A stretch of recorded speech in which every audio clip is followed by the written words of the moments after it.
हाँ तो दोस्तों, इस वीडियो में भी हम वज्र गुणन विधि से दिए गए समीकरणों का हल करेंगे। तो आइए देखते हैं किस तरह से इसे हल किया जाता है। तो बहुत ही सिंपल तरीका है, आइए देखिए किस प्रकार हल करेंगे।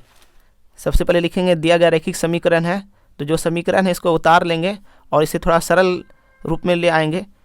एक्स बटे ए प्लस वाई बटे बी बराबर ए प्लस बी है, तो इसको ए और बी का एलसीएम क्या हो गया, ए बी हो गया। ए बी, ए से ए बी में भाग देंगे तो ए कट जाएगा, बी रहेगा, तो बी का गुना हो जाएगा एक्स से, तो बी एक्स प्लस उसी तरह यहाँ पर हो जाएगा ए वाई हो जाएगा, इधर है ए प्लस बी। अब यहाँ पर हो जाएगा बी एक्स प्लस ए वाई बराबर ए बी का तिरछे गुना, ए बी का गुना हो जाएगा, अब तिरछे गुना कर देंगे ए प्लस बी से, ए बी गुना ए यानी A square B plus A B गुना बी यानी ए बी स्क्वायर।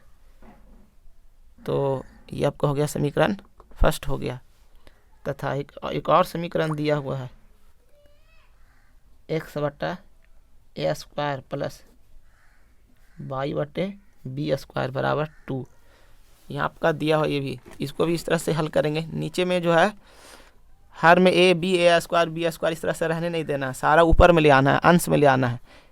इसका एलसीएम हो जाएगा ए स्क्वायर बी स्क्वायर हो जाएगा, ए स्क्वायर से ए भाग देंगे ए स्क्वायर बी स्क्वायर में, तो ए स्क्वायर कट जाएगा, बी स्क्वायर रहेगा, यहाँ पर हो जाएगा बी स्क्वायर एक्स प्लस यहाँ पर हो जाएगा ए स्क्वायर वाई हो जाएगा, इधर 2 हो गया। इसको फिर लिखेंगे बी स्क्वायर एक्स प्लस ए स्क्वायर वाई, इधर बराबर हो जाएगा 2a स्क्वायर भी, इधर भेजेंगे तो 2a स्क्वायर भी, तो इसको इधर ले आए तो minus 2a square B square, तीसरे गुना कर देंगे तो 2a स्क्वायर बी स्क्वायर हो जाएगा। और बराबर किस तरफ ले आए तो इधर माइनस हो गया, इधर 0 रहा। ये आपका सेकंड समीकरण हो गया। अब करेंगे समीकरण फर्स्ट तथा सेकंड को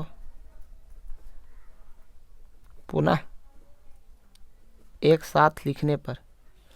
अब दोनों समीकरण को एक साथ लिख दिए, हल करने में आसानी होता है, तो इसको इकट्ठे जो है एक तरफ लिख दिए हैं। यहाँ पर है, यहाँ पर A square B plus A B square बराबर किस तरफ था, इसको इधर ले आए तो इधर जो सब प्लस था इधर हो गया माइनस, दोनों को एक साथ लिख दिया। अब हल करना में आसानी होगा, तो चलिए इसको जो है वज्र गुणन विधि से इसे हल करके आसानी से और जल्दी से आंसर ले आते हैं। फिर जब इन दोनों समीकरणों को वज्र गुणन विधि से हल करेंगे तो इस प्रकार का हमें रिजल्ट मिलेगा। तो एक्स वाले को जब करेंगे तो एक्स वाले को झाप देंगे और वाई का गुणांक यानी कि यहाँ पर वाई गुणांक ए है, नीचे में ए स्क्वायर है वो लिख दिया, फिर उसका कांस्टेंट में ये है, ये फिर ये लिख दिए। तो इस तरह से जब एक्स वाला है तो एक्स वाला को झाप देंगे और उसके बाद वाला फिर जो है वो लिखेंगे। तो इस विधि से, जैसे जिस विधि से हम पहले बता चुके हैं उस विधि से सारा चीज़ यहाँ पर लिखा गया। अब इसका तिरछा गुना होगा इससे और इसका तिरछा गुना होगा फिर इससे, माइनस देने के बाद इसका तिरछा गुना होगा इसके साथ और इसका तिरछा गुना होगा इसके साथ, इसका तिरछा गुना होगा इसके साथ, माइनस देने के बाद इसका तिरछा गुना होगा इसके साथ। तो अब चलिए आइए क्रॉस मल्टीप्लिकेशन करके एक्स वाई का मान निकाल रहे हैं।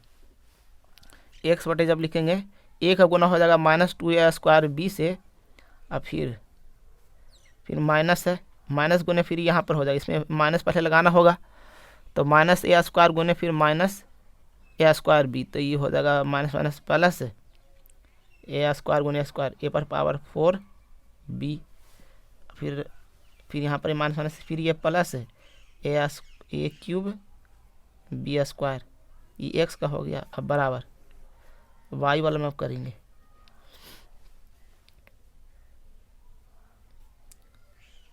माइनस ए स्क्वायर बी गुने बी स्क्वायर, मतलब माइनस ए स्क्वायर बी क्यूब, फिर माइनस ए बी स्क्वायर का गुना होगा बी स्क्वायर के, ये हो जाएगा माइनस ए बी स्क्वायर गुने बी स्क्वायर, बी 4 हो गया।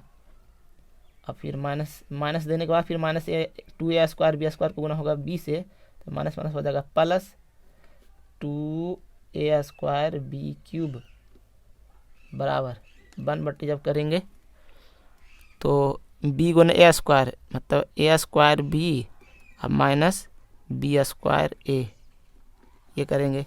आप चले आइए नीचे आते हैं, यहाँ पर आपका हो गया एक्स बटे माइनस 2a³ बी स्क्वायर और प्लस a³ बी स्क्वायर। तो दोनों जात सेम है, चिन्ह ये माइनस है तो इसमें से ये घट जाएगा। तो अच्छा पहले a4b लिख देते हैं, इसमें से ये घट जाता है तो माइनस a³ बी स्क्वायर हो गया बराबर बाई बटे 2a² b³ में से एक a² b³ घट जाएगा तो एक a² b3 बच जाएगा माइनस ab4 बराबर 1/, ये दोनों में कॉमन क्या है, a² b है माइनस b है, तो मतलब ए बी दोनों में कॉमन है, ए बी कॉमन ले लेंगे तो यहाँ पर a माइनस b रह जाएगा। इसमें भी अब देखते हैं एक्स वाई में भी कुछ कॉमन है, a3b दोनों में है कॉमन, तो a3b हम जब कॉमन ले लेंगे तो यहाँ बच जाएगा a, यहाँ बच जाएगा b, यहाँ पर y में ई, तो जब कॉमन लेते a माइनस b हो गया बराबर 1/, ये A B into A minus B है, जो कहते हैं वो लिख दिया।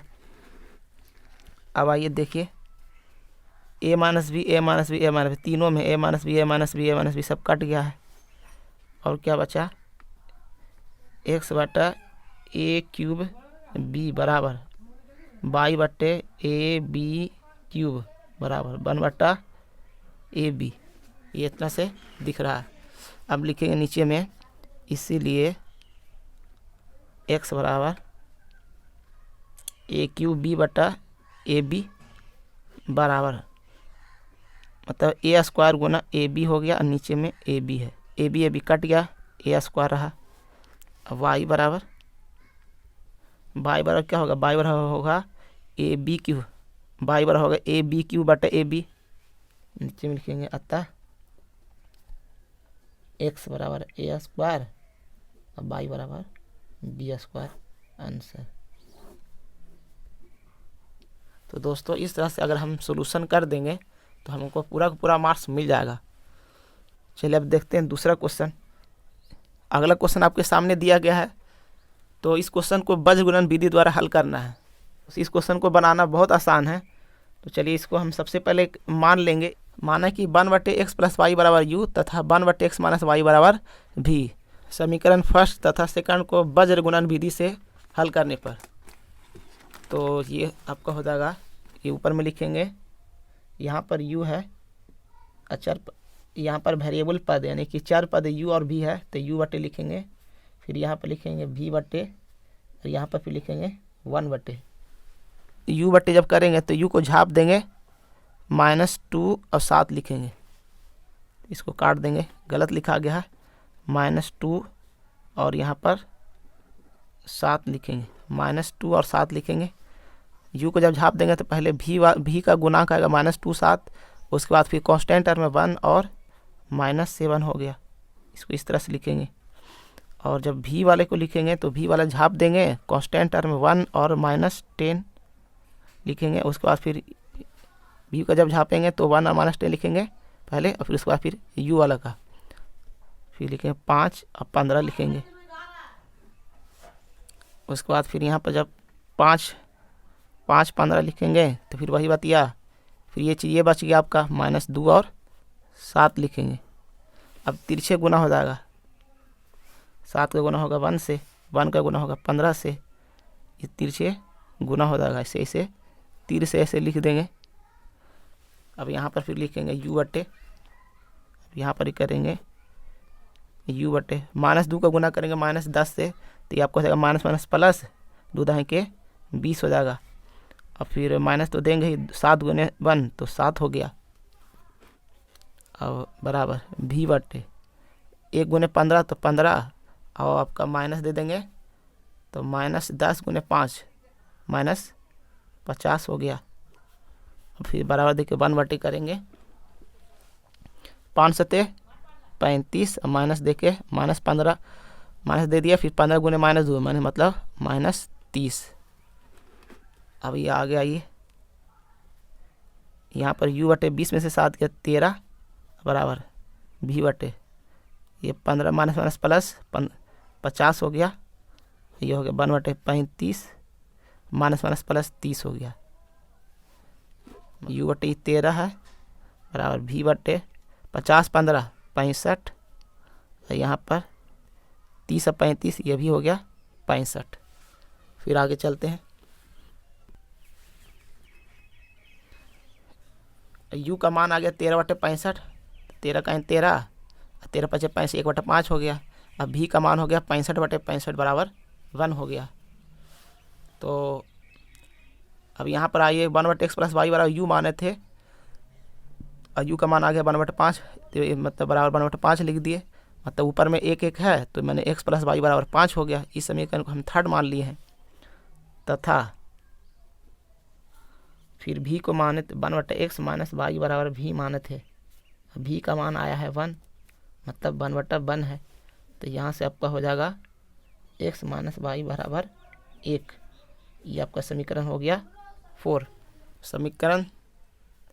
समीकरण थर्ड तथा 4 को जोड़ रहे हैं तो +y - y कट जाएगा, आपका हो जाएगा 2x बराबर 5 + 1 6 हो जाएगा। इसलिए x बराबर हो जाएगा 6/2 बराबर 3 हो जाएगा। x का मान समीकरण थर्ड में रखने पर, जब थर्ड में रख देंगे हम तो x का मान है 3 + y बराबर है आपका है 5। यहाँ से आपका y बराबर होगा 5, 3 चल जाएगा इधर, -3 हो गया, 2। अब नीचे भी लिखेंगे अतः x बराबर 3 और y बराबर 2। ये हमारा हो गया आंसर। तो दोस्तों अगर इस तरह से अगर हम क्वेश्चन को हल कर देंगे बीजगणित विधि से, तो हमको पूरा मार्क्स मिल जाएगा।